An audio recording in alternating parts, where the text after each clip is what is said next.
I'm Logan Crawford, and right now on Spotlight, we're delighted to welcome to our show a very talented author. His name is Steven Casado, and he's written a powerful book. It is called I Didn't See That Coming, But He Did.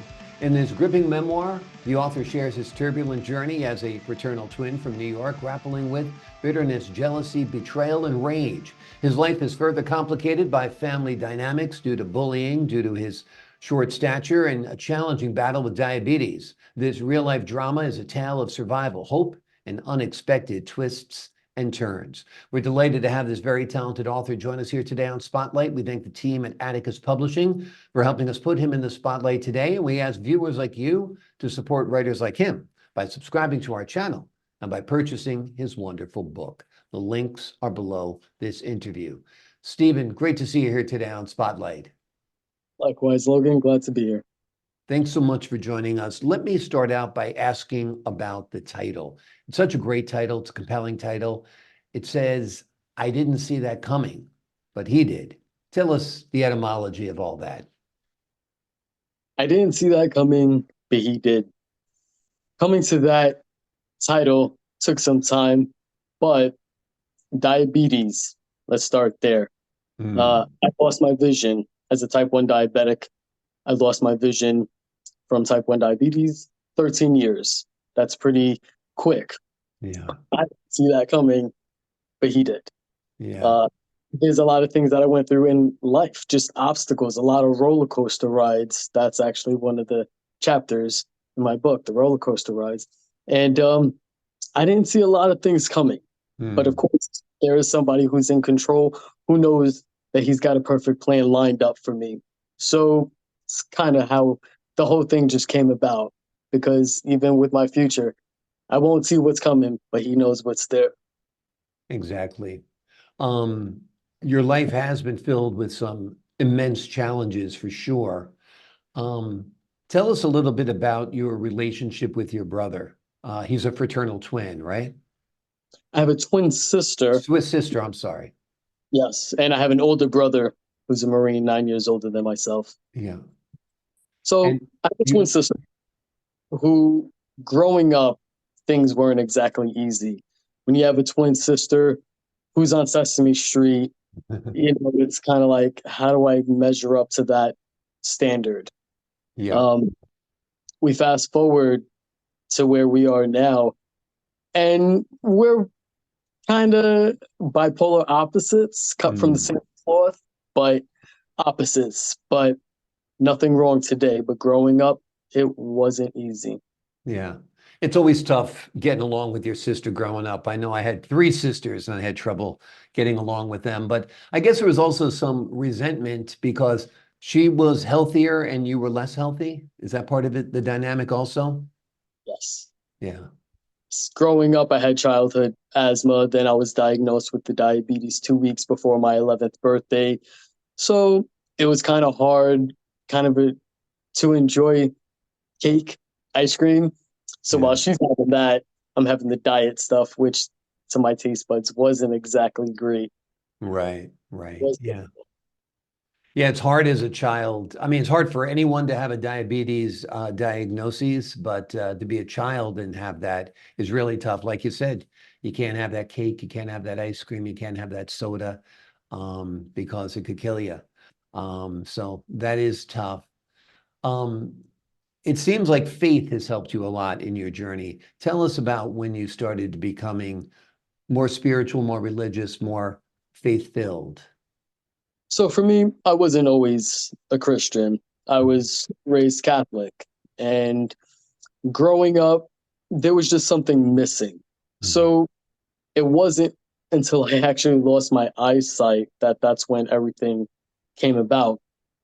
So at age 24, when I had lost everything, my mother had told me, hey, Stephen, why don't you come back to the church? Now, at 52 weeks in the year, the one Sunday that I decided to go in, the pastor's there. The first 10 minutes, he says, 2 Corinthians 5:7, we walk by faith, not by sight. Wow, what a home run. That was a grand slam. He caught my attention. Yeah. So after that, that's when my eyes stopped seeing, that's when my heart found what it needed opposed to what it wanted. then that's when I found my strength. That's when I found my source. And then that's when I realized it's not about me, but it's more about what God can do through me. But in Mm. order to do that, I had to humble myself and I had to understand that there is a difference between losing your vision and losing sight, because Mhm. sight is with your eyes, vision is with the brain. Yeah. So it was all about the renewing of my mind, but I had to hit rock bottom before I could be rebuilt and be to where I am right now. Right. Right. Tell us about your vision. Are you completely blind? Can you see a little bit? Are you, So if I take off my glasses, you can see the damage in my right mhm. eye. Yeah. So if I close my left eye, what I see out of my right eye is the same that I see in my closed eye. It's Mm. pitch black, can't see Wow. whatsoever. And that's But retinal damage, I presume? yes. Yeah.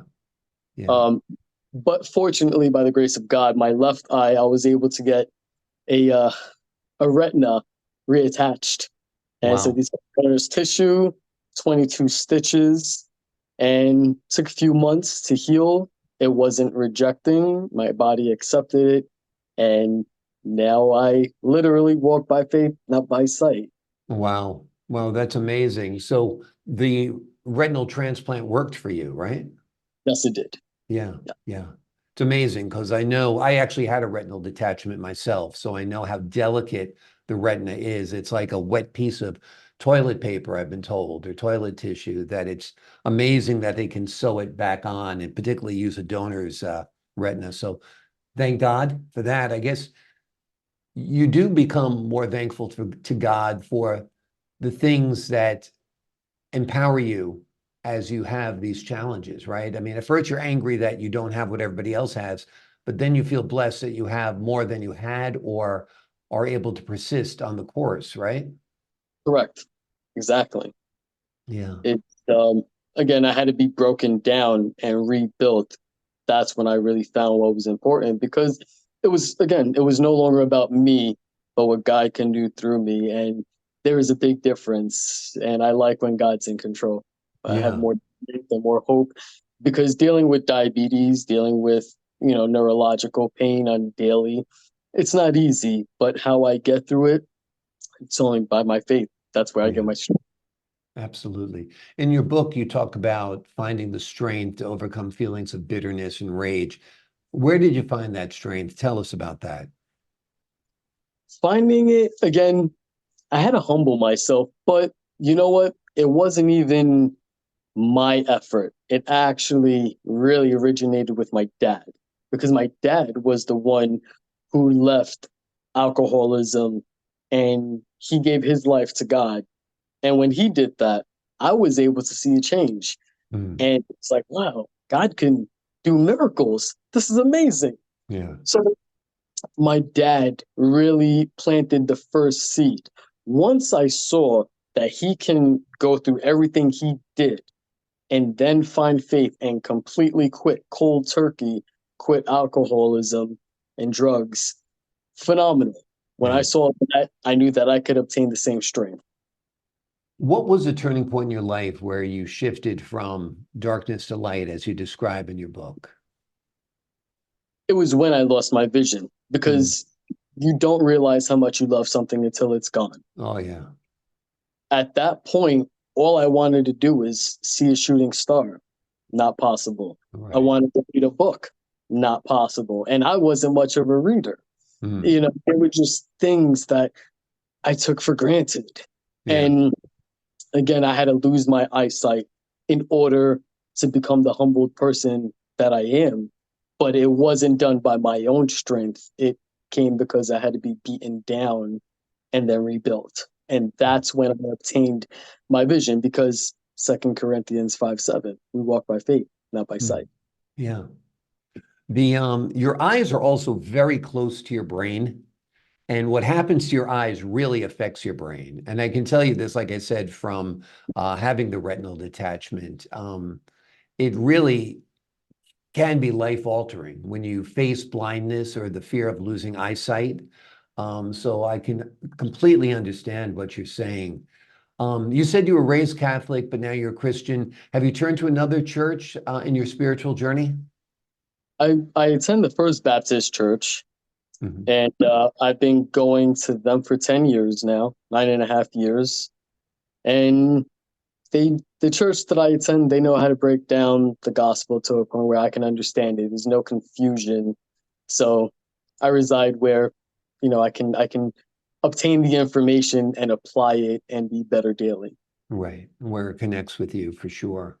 Tell us about your book, why you wrote it, and how you hope it helps others who are going through similar struggles.